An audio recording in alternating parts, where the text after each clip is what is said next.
administração é uma arte e uma técnica que remonta aos primórdios da civilização e vai crescendo na medida em que crescem as cidades, se organizam os governos e surgem as grandes empresas fabris, a partir da primeira Revolução Industrial. A primeira Revolução Industrial começa com a mecanização da indústria têxtil na Inglaterra, em 1769, e ganha extensão a partir da descoberta da máquina a vapor, em 1776, que vai produzir um grande desenvolvimento nos transportes terrestres e marítimos e uma verdadeira revolução nas fábricas, substituindo a mão de obra por máquinas, mas ao mesmo tempo multiplicando o tamanho e o número das fábricas, assim como a quantidade de produtos. Com a segunda Revolução Industrial, principalmente com o surgimento da energia elétrica e o uso dos combustíveis de petróleo, há um novo surto de progresso acompanhado da expansão do capitalismo financeiro, que viria a permitir a criação e o funcionamento das grandes organizações empresariais. No campo específico da administração das empresas, houve a 2 engenheiros o lançamento dos fundamentos de uma teoria geral da administração, dando origem à chamada Escola Clássica da Administração. Um era americano, Frederick Winslow Taylor. Iniciou a chamada Escola de Administração Científica, preocupada em aumentar a eficiência da indústria por meio da racionalização do trabalho do operário. O outro era europeu, Henry Fayol, e desenvolveu a chamada Teoria Clássica, preocupada em aumentar a eficiência da empresa por meio da sua organização e aplicação de princípios gerais da administração em bases científicas. Assim, a abordagem clássica da administração cobre 2 áreas distintas: a operacional, de Taylor, com ênfase na análise e na divisão do trabalho do operário, e a administrativa, de Fayol, com ênfase na estrutura e no funcionamento da organização.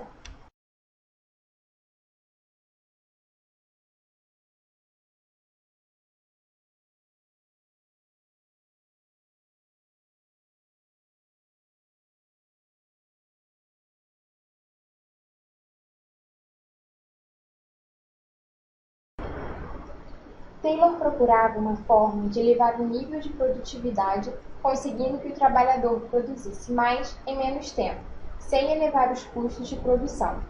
Assim, ele observou que os sistemas administrativos da época eram falhos. A falta de padronização dos métodos de trabalho, o desconhecimento por parte dos administradores do trabalho dos operários e a forma de remuneração utilizada foram as principais falhas estudadas por Taylor.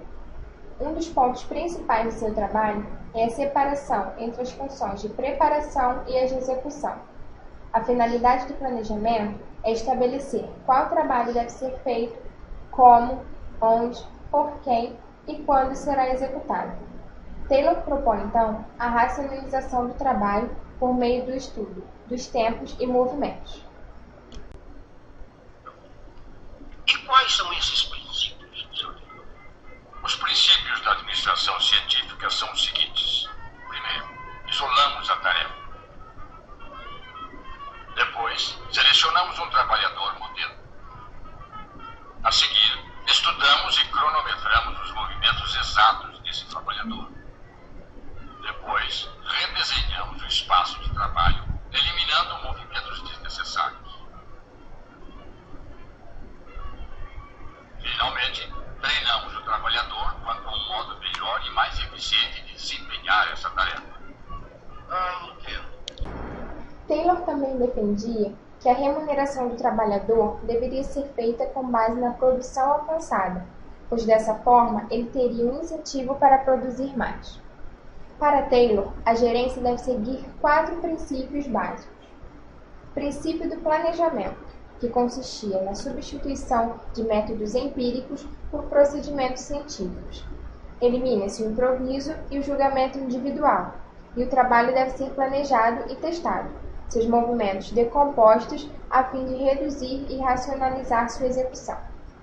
Princípio de preparo dos trabalhadores, que consistia em selecionar os operários de acordo com as suas aptidões e então prepará-los e treiná-los para produzirem mais e melhor, de acordo com o método planejado para que atinjam a meta estabelecida. Princípio de controle, que consistia em controlar o desenvolvimento do trabalho para se certificar de que está sendo realizado de acordo com a metodologia estabelecida e dentro da meta. Princípio da execução, que consiste em distribuir as atribuições e responsabilidades para que o trabalho seja o mais disciplinado possível.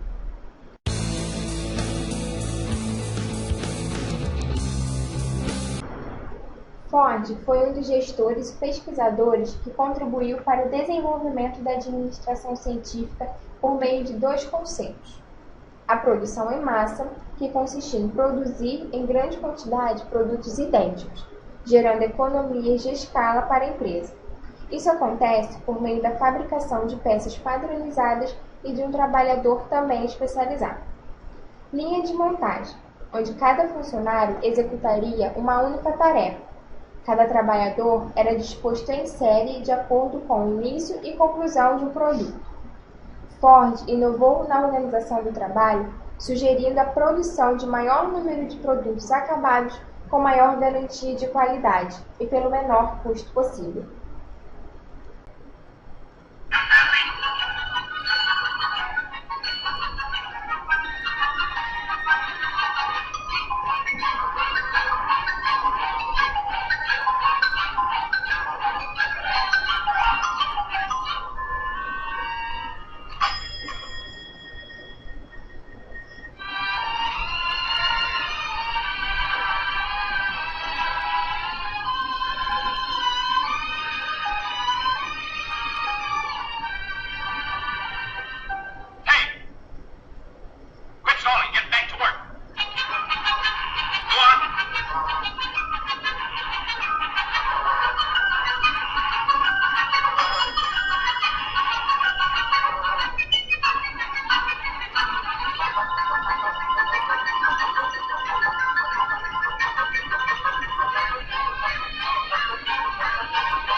Obter um esquema caracterizado pela aceleração da produção por meio de um trabalho ritmado, ordenado e econômico, Ford adotou 3 princípios básicos.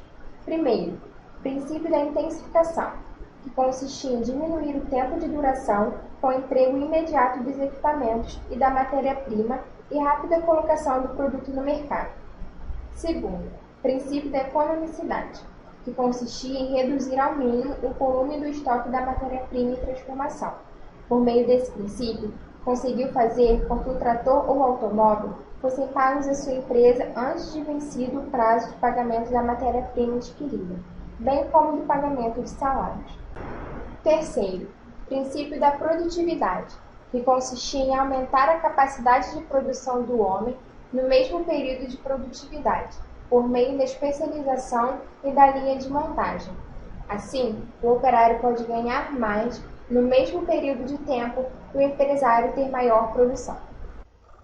As críticas à administração científica estão ligadas à superespecialização do trabalho, ao homo economicus, onde o homem é sempre motivado pela recompensa financeira, à organização como máquina sem interferências, ao foco somente na produção, sem levar em conta as outras partes da organização e os desejos das pessoas, à exploração e fadiga do trabalhador, ao homem transformado em máquina dentro da empresa em virtude dos estudos de tempos e movimentos e à consideração dos indivíduos como o mesmo grupo, com interesses idênticos.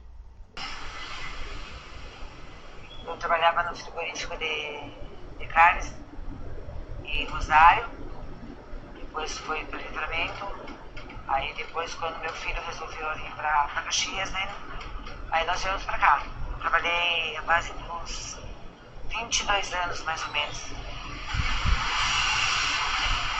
Meu nome é Maria Rojane, tenho 56 anos.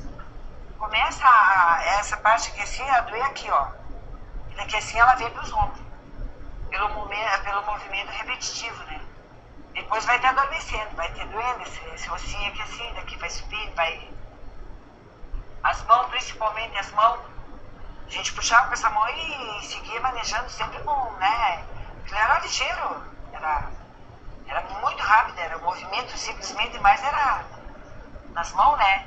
Esse nervo aqui, ó. Aí só com cirurgia. Aí eu operei uma mão e tive que operar outra. Operei as duas mãos. Vamos supor, faz 30 toneladas hoje.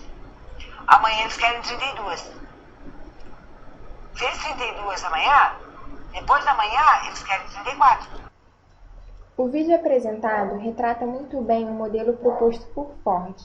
Entretanto, nos dias atuais, assim como quando foi proposto o modelo, não se deve focar somente na produção e deixar de levar em conta as condições de trabalho do operário, que foi transformado em máquina dentro da empresa em virtude dos estudos de tempos e movimentos, uma das principais críticas à administração científica.